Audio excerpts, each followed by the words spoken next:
infinite wisdom this week, I chose to drive out to Colorado to visit my sister and my brother in law and participate in an uphill bicycle. Well, it's kind of a race, it's more of a ride. It's called the Double Bypass.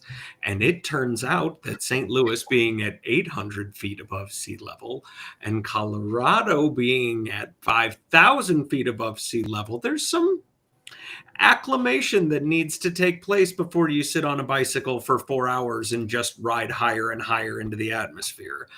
I managed to make it about 20 miles to an aid station where everybody had snackies and rest at, I want to say it was like 10,000 feet and some change, which was a total climb of 2,500 and some odd feet from the start, the morning after my arrival in Colorado. Needless to say, there is not nearly enough air in this state. And I cannot wait to return to St. Louis, where I'll be able to actually take slices of the air, humidity and all, and chew it. So we got that going for us, which is very nice. However, the hospitality is wonderful. It's great being with family. TJ, we went live. Duly noted. Welcome, everybody, to episode 164 of Sawdust Talk, and we are joined tonight by my friend Tim, our friend Tim. His handle is Gears and Fire. We're going to get into him in a moment. TJ, do you want to run through sponsors real quick? You betcha. So every week we start off thanking Hannah and the team over at Surf Prep for their support over the years, plural, which is super awesome. I got into a discussion with somebody just the other day about Surf Prep's dust collection system and how I think it's super cool that every 10 to 15 seconds, depending on what kind of work you're doing, it burps the HEPA filters in it to make sure that the air keeps flowing. And I think there's probably a more scientific name for what that is, but it kind of changes the direction of airflow for just a half a second to move the dust that's collecting on the filter so that you don't lose suction while you're working. If you haven't seen one of them at a maker get together or a trade show or something, you really need to get your hands on the Surf Prep dust collector. It is awesome. And if you check it out at surfprep.com, you can use coupon code Sawdust Talk to save some money. Pretty awesome stuff.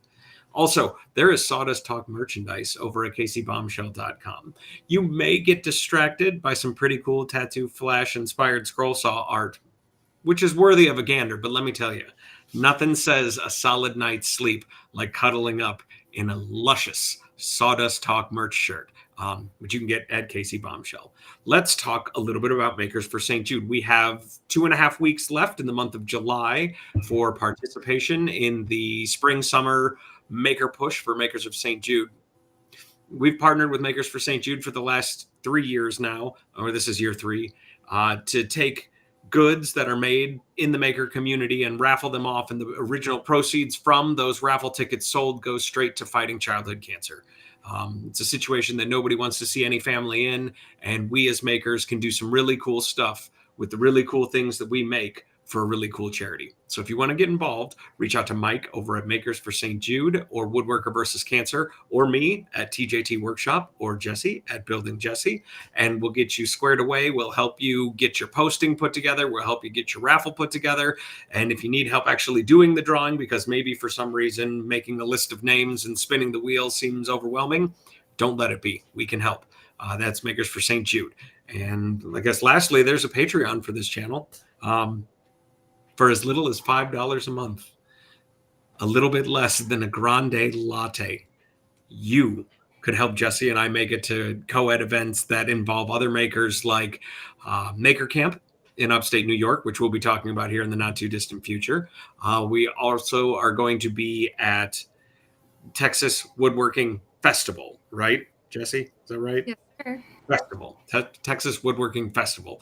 That's in September. So if you want to see us or you want to help us get out there, maybe keep the show looking real classy. Jessie's coming in loud and clear this week instead of Potato Vision. Thank you, Patreon helpers. Yeah, so go check out Patreon/Sawdust Talk. We really appreciate all the support. I don't know what happened with my video and audio last week. It was fine. Everything's fine. But tonight, Tim, thank you so much for coming on tonight. For everybody, all of our Sawdust Talk followers, like, who are you?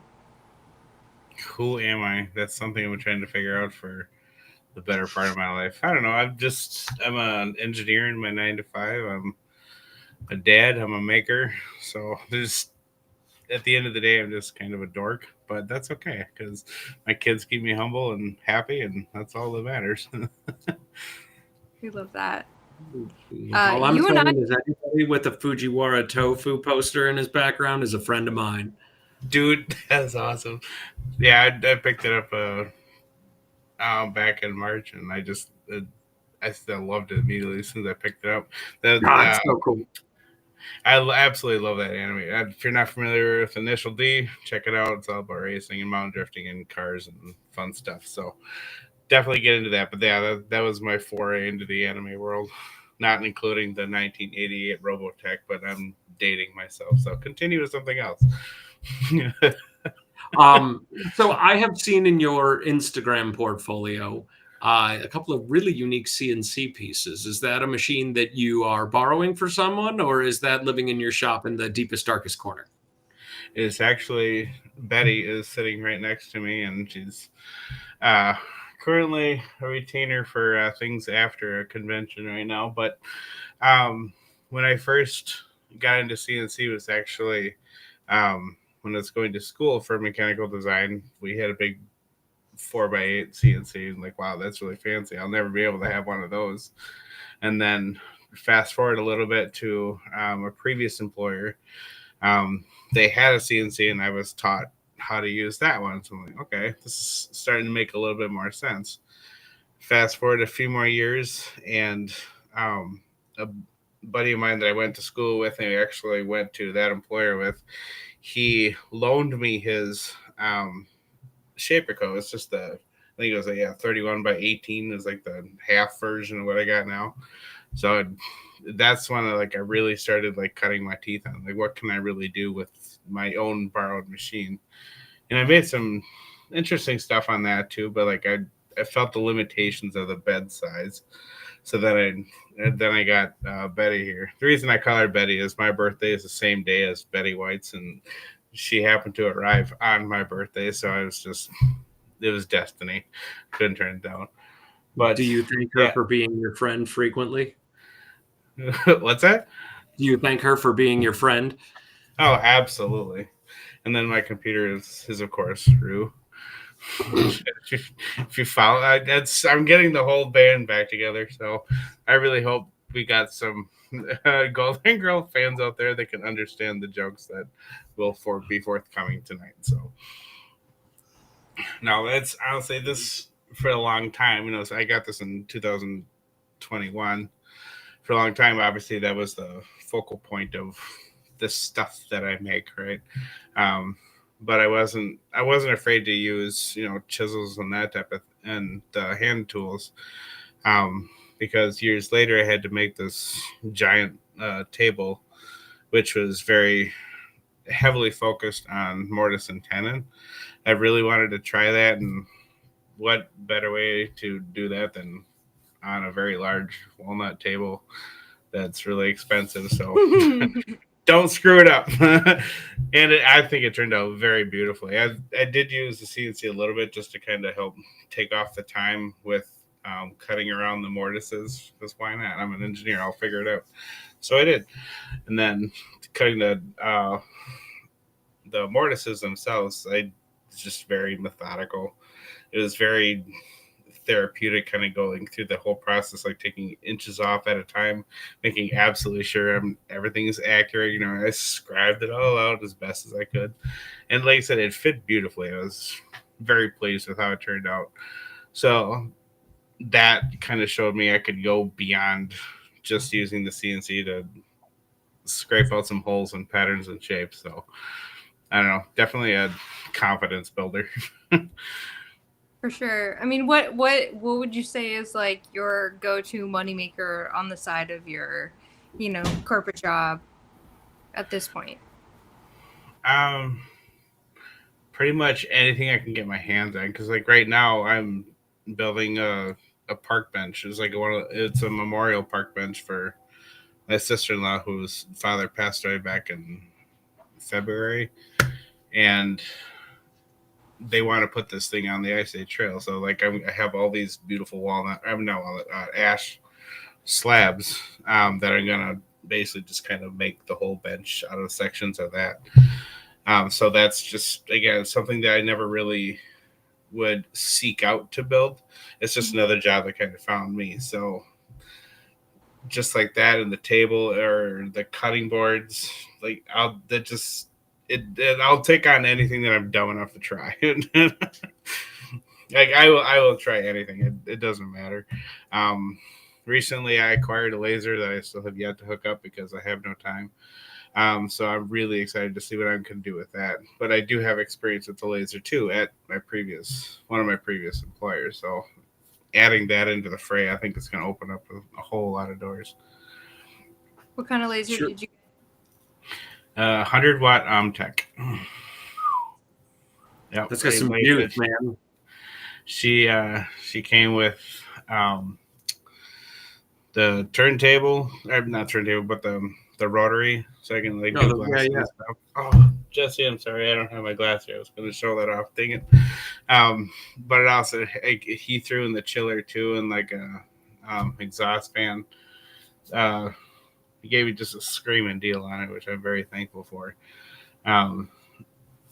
But that acquiring the laser with the chiller in a space in Wisconsin where temperatures get stupid cold, I'm looking around at my uninsulated shop. I'm like, okay, so this is going to have to change. So as I was putting up insulation, I'm realizing that, there's some more construction that has to go on. So my whole garage space is under construction, but it's going along pretty quicker than my normal usual.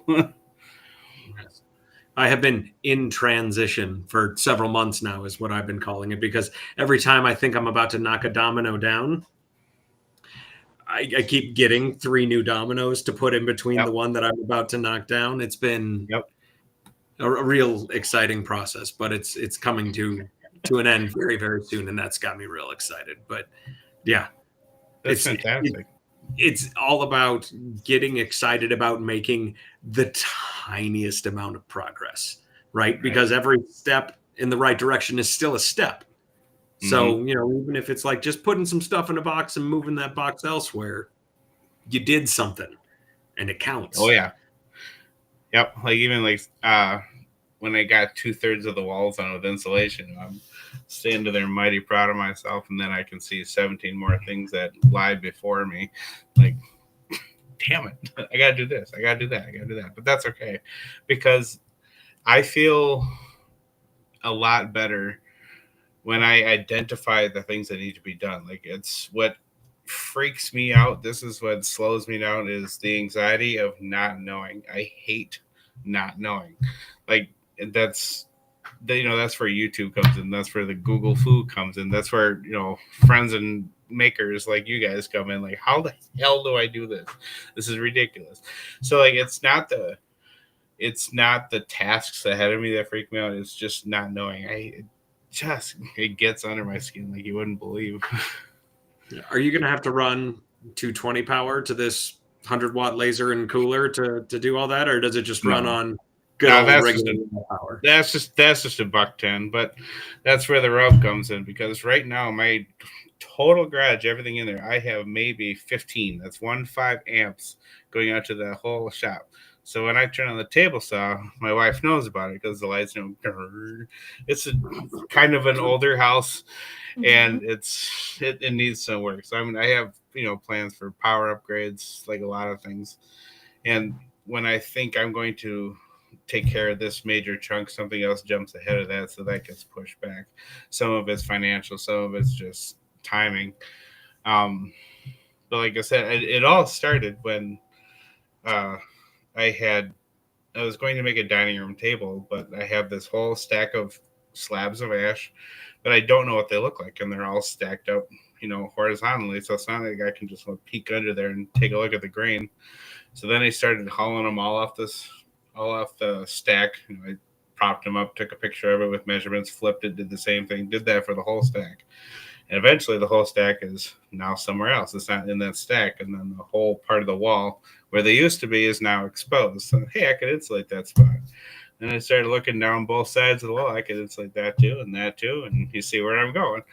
So I eventually just started insulating a little bit more and more. And then Josh had reached out to me about the laser. We kind of went through the details of acquiring it. And then I realized, okay, this is going to have to go in the garage. I wanted to put it in the basement, but I mean, she big, she thick. She's not getting down those stairs.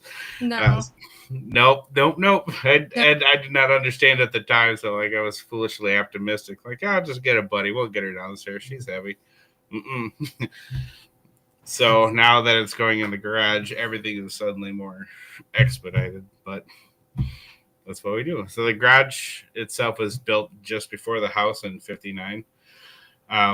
So like a lot of the beams and stuff like that are very old. Some of them are cracked. So the next step in my shop parade is reinforcing some of those, removing some of those, replacing some of those. So it's a bit of construction, but that's okay. It'll be worth it in the end. This is the most wonderfully engineering mind discussion on shop I've ever heard. It's funny you mention that because I have my entire garage in CAD. So part of my job, my 9 to 5, is I use SolidWorks. I design almost everything in SolidWorks. If you're not familiar with SolidWorks, it looks a lot like Fusion, but it's like Fusion on crack. Like there's a lot that it can do.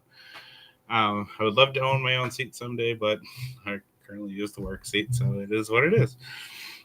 But my garage is in CAD. My basement is in CAD, But now I know I have a much better understanding. Remember, I hate not knowing. So if I can get everything figured out ahead of time as far as space is concerned, that makes me feel a lot better, a lot more comfortable when I have to not to send you down a rabbit hole. But have you done finite element analysis of your beams that you need to replace? And or does your work provide that add-on for SolidWorks? We have it, and I've played with it a little bit in college, but I have not done that for this part of it. Right now, I'm just gonna throw shapes at space and keep on going. That's awesome. So are you with your shop space and you're making on the side, like, is there a dream of making this full time, or are you like, where are you at with that? So my absolute dream is to retire by 55 into Gears and Fire, like basically just be turnkey, like quit on a Friday, start on a Monday. Where the interesting hiccup might lie is my brother does tree work, removal and pruning and stuff like that. He's mostly based in Denver, but he has fired up the Wisconsin side of it, so to speak. He's still acquiring more equipment for the Wisconsin aspect of it, but he's very successful in Denver, so it's financing everything that he's trying to build up in Wisconsin.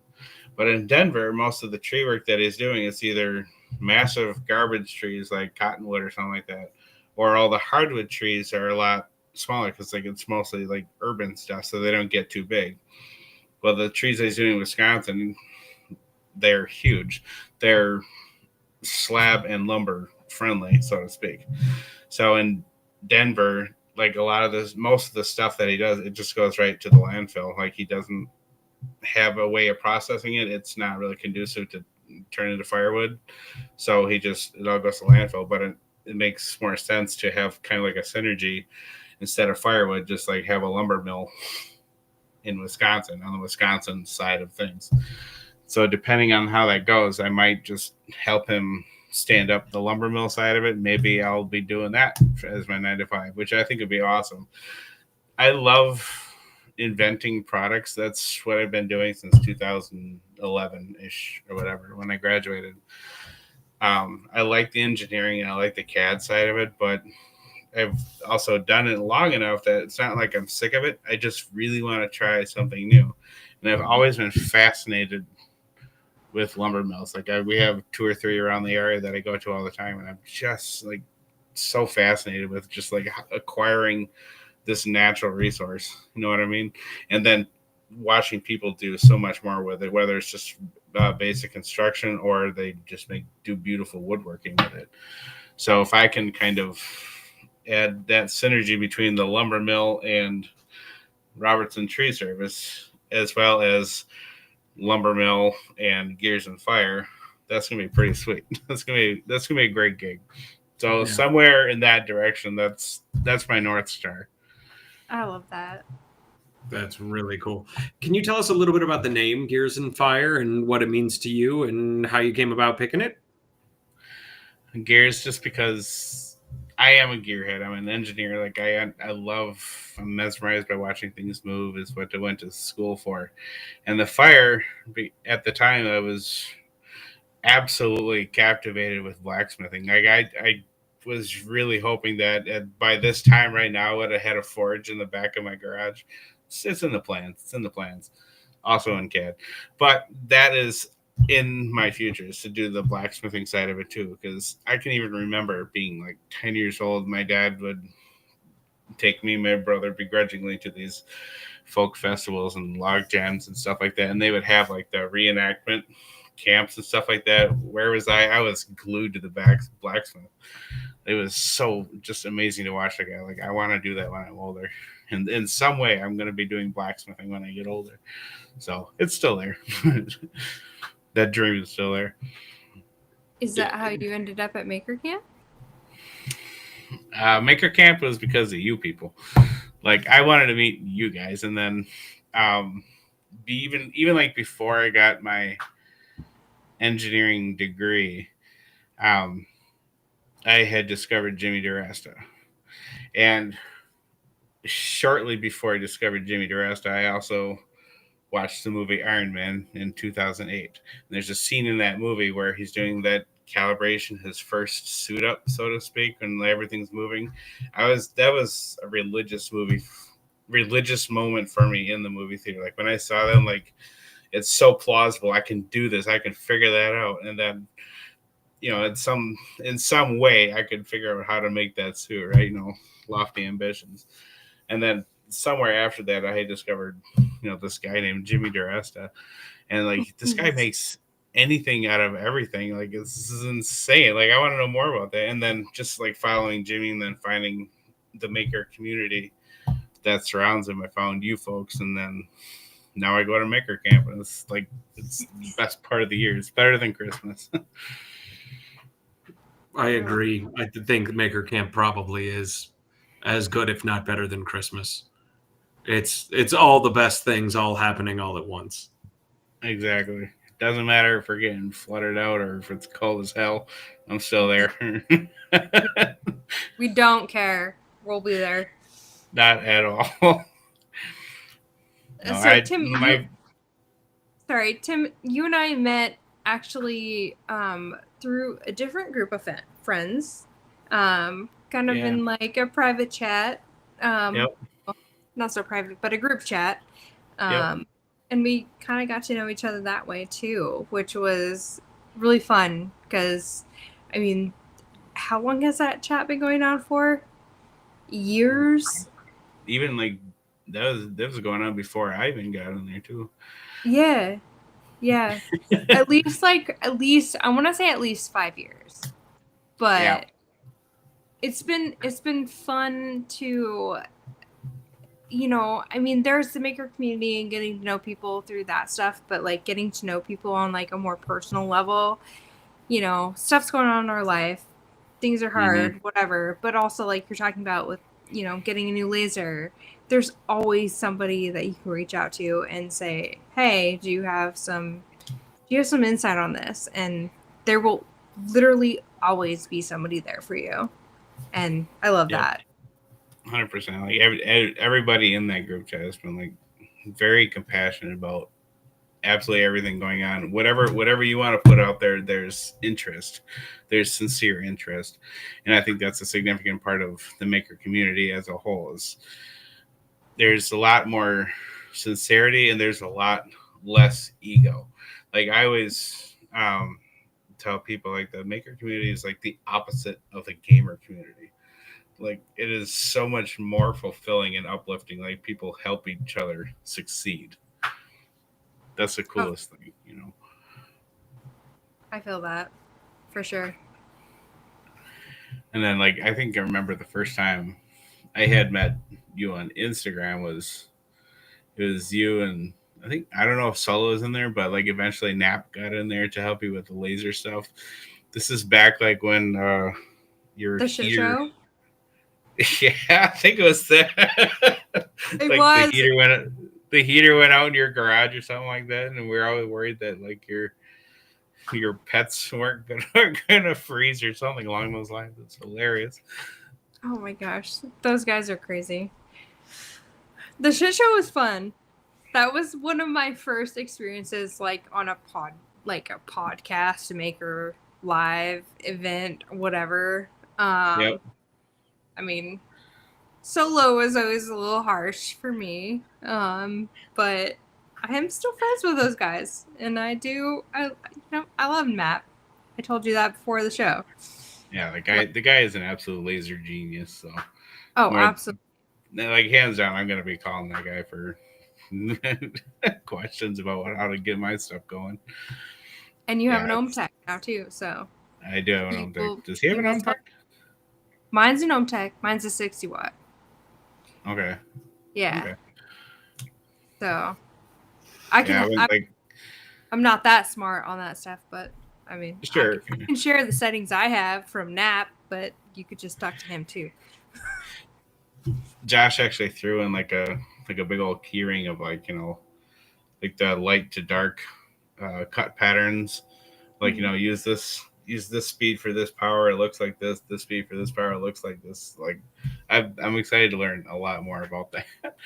The laser that we had at my previous employer was like I want to say like a 60 watt, but we didn't have to do a whole lot of that. It was universal, so it had a lot more functionality in it. They're like really expensive, I guess. Um, but going with the Ohm Tech that traveled from 7 hours away, on a bumpy trailer, I'm a little worried about firing that up, but I don't know. I think it'll be all right. You'll be fine. And then, Tim, is there word on the street that maybe you participate in another podcast in addition to the one that we're on right now? So yeah, I used to be a part of Sawdust Nation, but we're on a hiatus right now. Yeah, just because the other two guys, Nap and Josh, they have some stuff going on right now, and they didn't really have a ton of time for it. I don't have a lot. I don't have a lot of time for much myself, but I would like to get that fired up, but again at some point because those guys are great folks.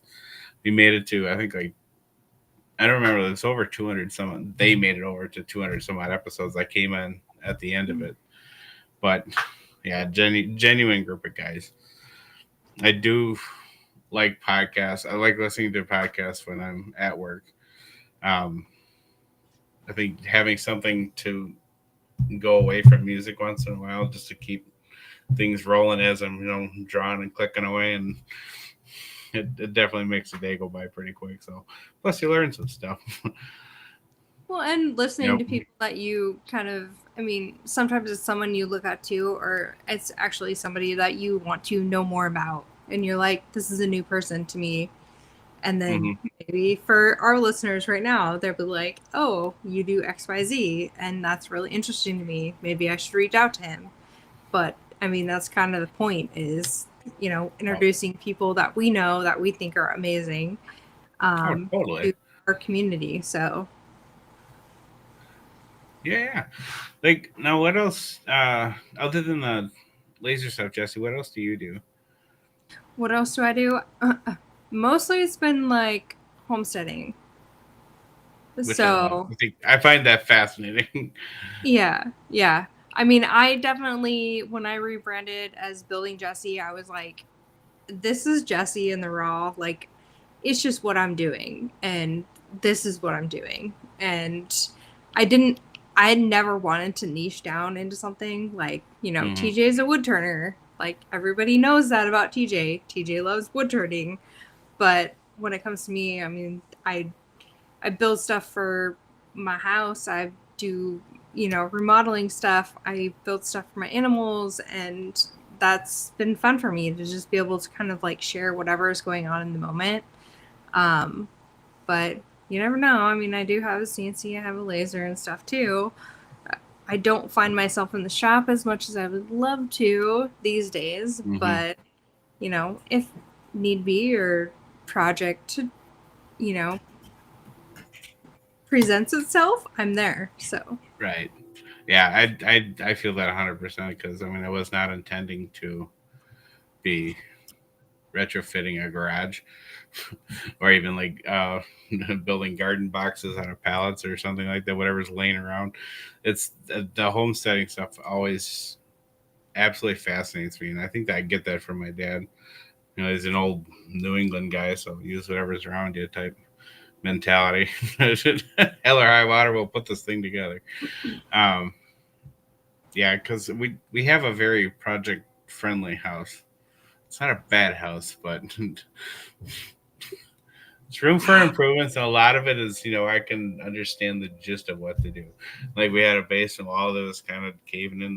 The previous owner stopped it with these threaded rods going through the wall, but there's still cracks in there. And, well, if I'm going to make that a space to make something, then I better fill in the cracks. So YouTube how to fill cracks with mortar and stuff like that. So me and the kid, we slap some mortar in there, and she looks pretty good. There you go. I'd like the idea of your house is not a calamity; it's project friendly. Project friendly, absolutely. Yeah, you've got that silver lining going. Yeah, I've got plenty of things to do. Yeah, right. Like, but what percentage of them are the things that bring me the most joy? Right. It's like, how the hell am I going to replace the toilet in the small tiny room with this in the way and that in the way and like all this other stuff? It's, if I want to add a mudroom onto the side of the house and I have to move this, that, and the other thing, stuff like that, like I can, if I understand the scale of it, it doesn't scare me. Like, and I have a good understanding of what I can do and what I can't do. Having that humility of knowing your limits is really helpful when setting expectations. To say, okay, I can do this, but I'm going to have to contract for that. Like plumbing, I'll contract all day long. Electrical, I can wire stuff up myself, but when it comes to actually putting it in the box, I'm calling a guy, and then they're going to terminate it. they'll make it. They'll put it in there safely. I don't know. Maybe someday I'll just get up the nerve and do it myself. But I think they call that figure it outism. Figure it outism, yeah. Yeah. I like that. Fuck outism. Like where there's a will, there's a way. Like this needs to get done. I will figure it out. I may need to call a friend, phone a friend or two, but I will figure it out, and it will get done. Yep. And you own the house, so I mean, it's not like you have to like cover up the hole in the wall with like a little bit of plaster before the landlord sees it. So screw it, send it. Let's do it. There you go. Just send it. I'm just gonna send it. Load bearing, schmode bearing. We got this. Just put a stick under it. To an extent. To an extent, yeah. I mean, let's be reasonable. I mean, like as I do stuff, I have the kids watch me, right? I mean, my oldest is 13, and then I have 10-year-old twins. They're all involved with stuff that I do one way or another, and in some capacity. I mean, the 13-year-old, she rolls her eyes a lot, and I don't care. You're still, as long as they're present, they're still picking up something, regardless of attitude. So just be around. When I was a kid, I was always poking around in my dad's workshop. I remember like the first project, like he had, I don't know where he got it from. He had like this really old typewriter that I just started taking apart. Things were jammed or whatever. I just wanted to take it apart. And I remember getting so frustrated with rivets. Like I can't unscrew a rivet. Like I don't have the tools to get a rivet off. So like I had to start learning how to pry stuff without damaging it too much. But so I want to make sure that, even in this space down here, the kids get down here and they take stuff apart. At one of my previous employers, it was my job was, well, I should say the whole building was very product product design and then launch. So in the product design stuff, the R&D side, we make prototypes using 3D printing, lasering, whatever, by whatever means necessary. We test it out. Is it going to make money? Yes or no? If yes, then they go launch it. But in the no pile, the dumpster pile, there's some good stuff in the dumpster. A lot of good acrylic sheets, a lot of good, batteries, motors, that type of thing too. So like I yanked all that stuff out. So just to see my son, hook up the battery onto like a little motor or something, they watch it run. Like, what else can we do with this? Well, they have plans to build a robot because that motor moves, and I know a motor is in an arm and stuff like that. So just keep peppering the next generation with little stuff like that. The more they get their hands dirty, they're going to pick up on stuff, so they won't be completely useless by the time they're adults. Absolutely. I think this would be a good time to start talking about Maker Camp, because Maker Camp has definitely made a move towards teaching the younger generation, which Yes, they have. absolutely adore that they are, making that. And they're, with the saying that, like, make sure your kid's like into it and wants to be there and wants to learn, but they are facilitating a place where kids can come with their parents who are makers that want to learn and make. And I think that's really cool. And how do you feel about that? I agree with you 100%. Like, I would kill to bring all three of my kids there, but we're both realizing that's a second vehicle, and we are already driving 16 hours, so it's going to be a logistical situation to get them there. And then the other challenge, obviously, is pulling them out of school for that week, because let's be clear, I'm going to be there. We're leaving Tuesday and arriving Wednesday, just so we can get the Goondocks all set up. But to be able to set everything up and then just kick the kids out of the camp, like, go learn something. I don't care. Just go. Whether they're with me or not, I want them to experience every aspect of making, every facet of making that they could possibly see at Maker Camp.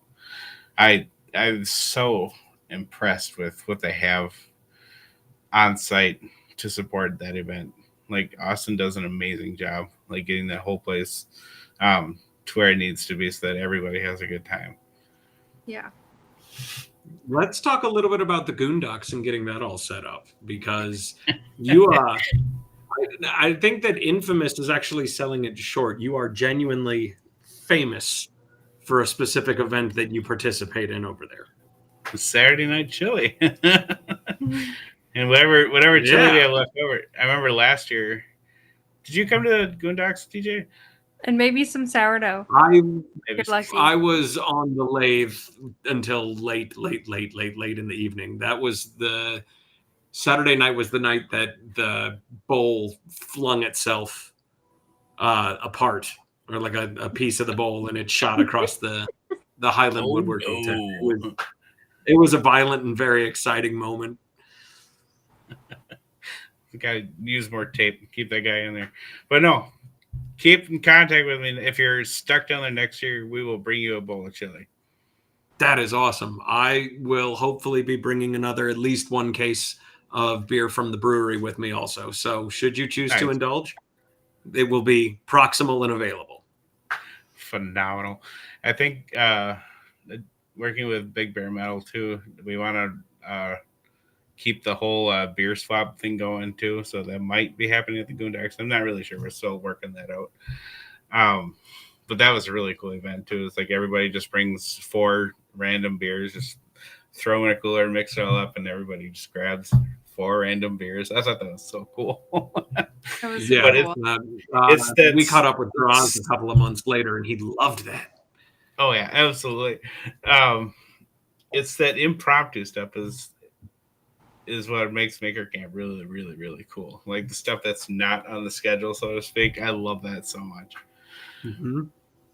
And what was Thursday night? Everybody shows up. Wizard Tower. It's gonna be a thing, dude. I'm gonna be there for that. That's awesome. Did you do that last year? No. It's come up over a handful of episodes. Sorry to talk over you, Jesse. You were saying? No, I was gonna say, like, the fact that you were turning and, like, literally, like, the chili feed was, like, 50 feet away from you. Like, I Oh am so no! sorry I didn't bring you a bowl of chili. On the other side of the fence. Here, have some chili.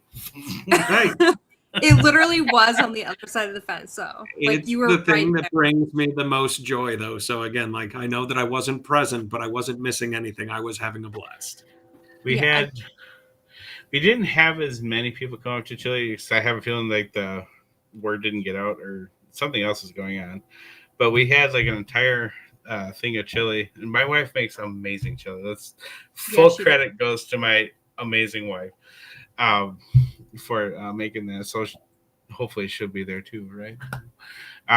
We had so much chili left over that we just we put it in a wagon with some blankets around it and like some cups and shredded cheese, and we just started handing chili out to strangers. It was amazing. Look, we are not going home with this, but we're So not cool. wasting it. So I just That's how you make friends. You say, absolutely. would you like a free bowl of chili? And here's your shredded cheese, and here's all the condiments, and we And love it was you. actually like kind of chilly outside. I'm not making a pun, but like on Sunday morning, it was rather cold. So like people were much appreciative. Like I just remember them huddling around their chilies. They were eating this stuff. Um, but yeah, Jessie gave us some amazing sourdough. That was really cool. So every year we try to make the Goondocks a little bit fancier than the previous year. Um, Adrian's a huge contributor to that too. I love her so much. I love her. I think she drafted Kristen to help out with the scroll saw, Yeah. area on some level because we picked up a scroll saw um, beginning this spring. It's just a tiny little craftsman or whatever, but I mean she's starting to work her way with that, like get a little bit better so that she can actually be a reasonable helper. Yeah. I love it. No, Yeah. I No. think it's awesome. Jesse, do you want to talk a little bit about why we're spending so much time talking about Maker Camp tonight? We are talking about Maker Camp a lot because we are giving away a silver ticket to Maker Camp. Phenomenal. So I think we talked last week about dropping a video to announce the giveaway, but I can officially say that right now, as of now, I have said video and I will be posting that giveaway tomorrow. So keep your eye out for that. We want to see everybody at Maker Camp. We love Maker Camp so much. I mean, the friends, the camaraderie, like just everybody there makes Maker Camp, and it is one of our favorite events. I would say it's my favorite event. So It's very introvert friendly too. So if you just want to hang out on the outside and linger, somebody will cautiously say, "Hey, how's it going?" That was me. for sure. Yeah, there is always something to do. I think the idea of being bored at Maker Camp is baffling to me. It doesn't make sense. Because what's going on minute to minute fluctuates, and it's dang near always amazing. That's and even if you don't know a single person at Maker Camp, even if you're not meeting up with somebody, I mean, come find Jesse and I. We'll give you high fives and hugs, and we'll make you a new friend for sure. But you get to parallel play with your peers, right? So even if you don't know somebody, you could just do something long enough. Somebody will just, like the last Cheerios in a bowl of cereal, just clink, come and attach themselves, and they'll be doing the exact same thing that you're doing in no time. It's an amazing phenomenon, and everybody that's there seems to be there with the best of intention. It's just what is your favorite part about Maker Camp outside of the turning explosive turning? So Harvey has been real generous with getting me to Maker Camp because I will run their lathe and I will teach clinics and let other people hold the tools and give people a chance to touch the lathe. Meeting the folks from Highland and Bumbleshoots in person. We've had them on the show and stuff like that has always been really fun. I am captivated by Smelt Team 6. I think Yes, I watching love the watching that so much. progression of them building a chimney out of earth and clay in the name of literally smelting steel 40 yards from where I'm throwing wood shavings all over the place is absolutely awesome. What could go wrong? I think the chainsaw milling guys are really cool. I love that, once breakfast hits, they start pulling cords and ripping wood left and right. And it's non-stop. But I've done a little bit of that myself, which is why I'm still captivated. And I know how much work that is. And they just go. And then falling asleep to the sounds of somebody staying up pretty much all night in the forge, whacking away at a piece of steel it's almost as good as rain on a tin roof at summer camp. I mean, it's just it's soothing for me. I think those are the things that just really draw me in. That's how, whenever I tell somebody about Maker Camp, that's always like the first thing I tell them is like, if you want to try just open source blacksmithing, the open forges from 8 to midnight, you can do that. There's a wagon of steel right there. Just grab a chunk, go to the forge, heat it up, smack it with a hammer. Whatever it is, that's what it is, but it's on your time and you made it. You can do that. I'm sure there's more than enough people around there that can give you advice. Watch you do what you do and then just make something. That to me was the coolest part. I'm going to be doing the open forge a lot more this coming October for sure. Okay, ask me. All right, Jessie. Jessie, what is your favorite part about Maker Camp? Is it hammer slogging? If you were asking my daughter, that would be the answer. Absolutely. But that plays into my answer is the fact that I did get to bring my daughter to Maker Camp, and the amount of things that she got to do, and I don't feel like I did as much this last. I don't know what that was. I don't feel like I got to do as much this last year because I was, making sure she was getting to her classes and doing her things and wanting to film her and do all that stuff. But I mean, it was amazing. It was like stamp making. There was the forge. David did basically like a personal class for my daughter, and she got to make a little, bendy little cross, and she got to forge that herself. And it was just awesome. And the teaching aspect, that side of it, I think is what really impressed me this last year was the kids getting involved and seeing the kids that showed up and getting to get their hands on stuff, and parents that were supportive of, that whole process, which I think is really cool. So yeah, that was my favorite part, was being with my kiddo, because she's cooler than I am. I always pray that my kids are going to be cooler than I am, and so far I'd like to think they're doing all right. All right, so the time is now 40. We are 48 minutes into the episode. Is there anything that you wanted to talk about that you did not get a chance to talk about yet? Nothing. The Arthur, Rue McCallahan, Betty White. Name all of your stuff. I think that makes ownership a lot more valuable, a lot more fun. No, I just encourage everybody to try something that is well out of their comfort zone. Like, I mean, if all you do is sewing, pick up a hammer and try some carpentry. Sew with a hammer. If that's not an Instagram channel name, I don't know what it is. Somebody's going to make that happen. No, I don't want to say I've done everything, but I'm always willing to try anything. Like I said before, there's nothing I'm not dumb enough to try. Like, I will attempt anything. I don't care. Just like put me on site, put some tools in my hand. I will make it. I will make a valiant effort to be successful.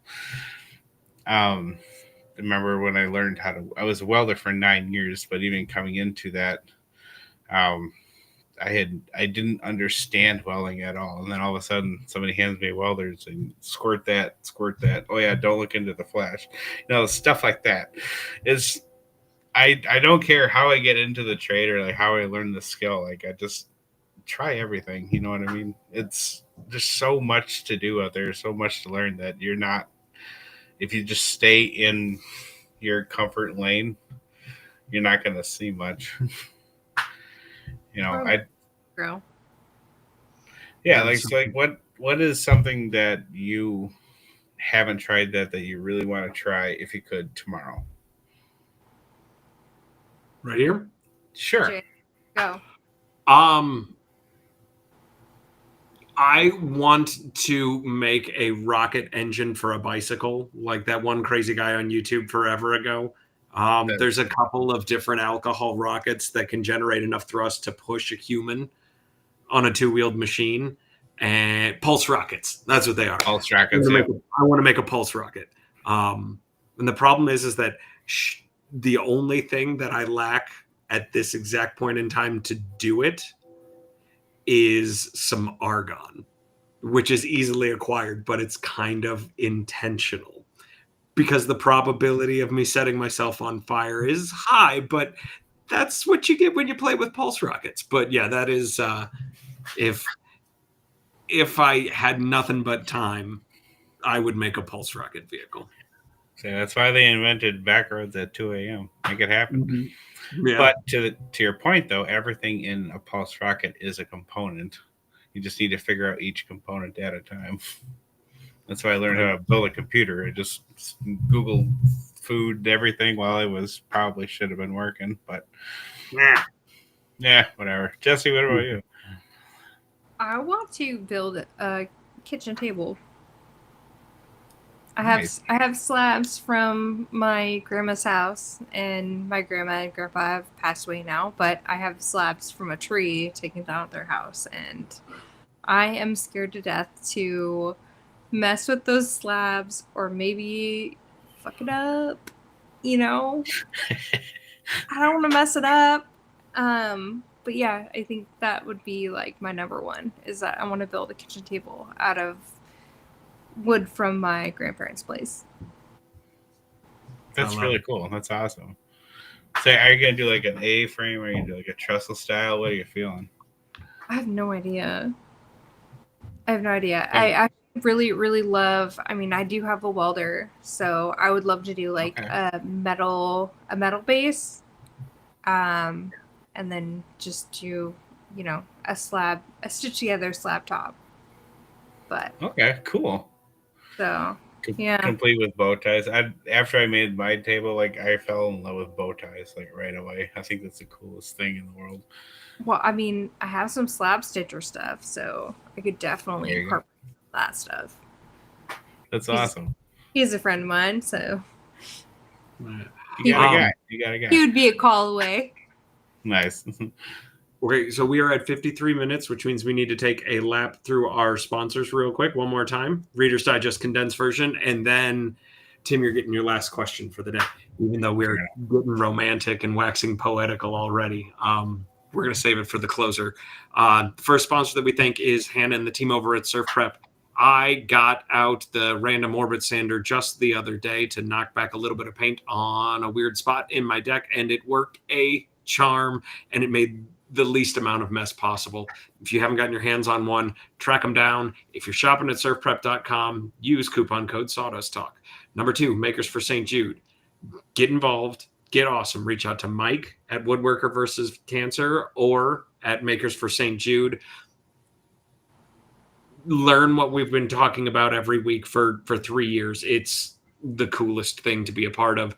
And if you get it done before the end of July, you will be entered in a drawing for a heap of amazing prizes, like the types of things that you really want to participate in to win. Not that I've seen what's on the list, but you should probably get involved because of your altruistic nature or because awesome prizes. So get a hold of Mike, Woodworker versus Cancer, or at Makers for St. Jude, or Jesse, or me, or heck, reach out to Surf Prep. Do whatever you can. Get involved. Get awesome. There's Sawdust Talk merch at caseybombshell.com. If you don't have some, why not? Make better life choices. And then last but not least, Patreon/Sawdust Talk. We appreciate all of your support. You guys are awesome. That brings us to the final question, Tim. Every week, we asked our guests to come up with like a motivational quote or a thought or a reason to open the door to the shop or to just get in there and pick up a tool and make a mess and just get generally awesome. What would you like to share with the listeners and viewers? I'll give you my same sign off that I use on Sawdust Nation. If you already know everything, you won't learn anything. So don't be afraid to say, I don't know. Never stop learning, basically, is the takeaway from that. Even if you're goofing off at work, dive into Google about something that you don't know. Never hurts to know a little. It never hurts to know a little bit more about anything, even the random stuff. For sure. Thank you so much for having me on today. This was really cool. Thank you. Dude, it was awesome. You're a rock star. Yes. Thank you, Tim. We appreciate you so much. And thank you to our listeners. This has been episode 164 with Tim from Gears and Fire. And we will see you next week. Same bat time, same bat channel.